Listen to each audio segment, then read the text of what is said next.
Tragedi Kanjuruhan yang menewaskan ratusan supporter setia Arema FC ternyata juga dimanfaatkan beberapa pihak yang tak bertanggung jawab untuk menyebar hoax. Salah satunya terkait suara misterius penjual dawet yang dianggap menyudutkan supporter Arema dalam kejadian memilukan tersebut.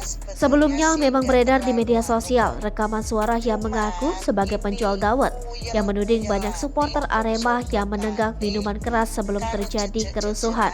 Kontan hal tersebut membuat Aremania meradang, terlebih saat mereka masih berduka dengan banyaknya korban jiwa dalam tragedi tersebut.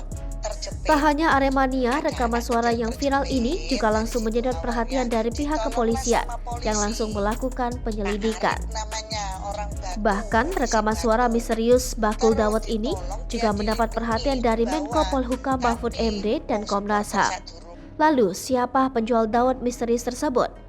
Misteri akhirnya terjawab, sang penjual dawet tersebut ternyata bukan orang sembarangan. Sempat diduga seorang pegawai negeri sipil, ternyata emak-emak tersebut seorang wakil rakyat.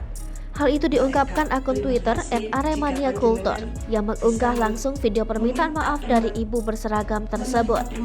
Dalam video tersebut, sang ibu yang menggunakan seragam dan berhijab tampak menangis sesanggukan meminta maaf kepada keluarga korban.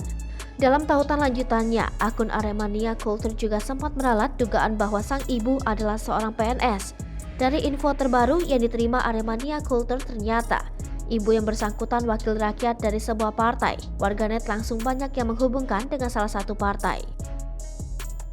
Hai pemirsa Sri Popo TV, jangan lupa komen, like, dan subscribe, serta tonton terus berita-berita terupdate lainnya ya.